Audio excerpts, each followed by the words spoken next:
Bah écoutez, ça se passe un petit peu comme la première fois. L'avantage, entre plein de guillemets, c'est qu'on a un petit entraînement. On s'est remis en formation un peu réduite, et pour le personnel et pour les bénévoles. Donc cette semaine, on reste fermé au public, sauf pour les animaux qui ont déjà des options, auquel cas on organise des rendez-vous.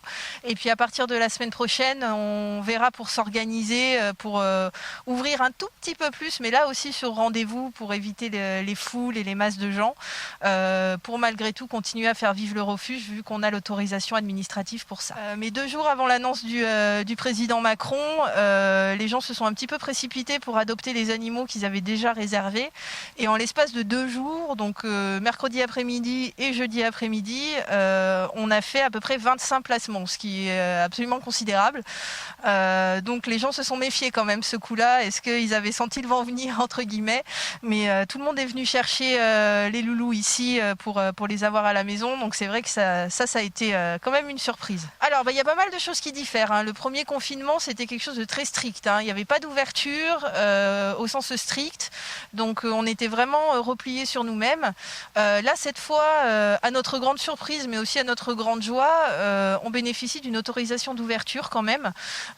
Donc ça change pas mal des paramètres des choses. On va pouvoir quand même continuer à faire vivre un peu le refuge, à accueillir des animaux, à en faire partir, en respectant les consignes de sécurité bien évidemment, et encore une fois en étant très très scrupuleux sur le nombre de gens qu'on accueille. Donc ce sera du compte-gouttes.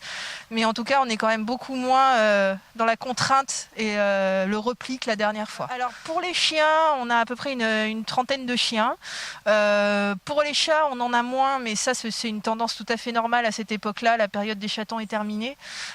Donc on doit avoir peut-être une vingtaine de chats en chatterie.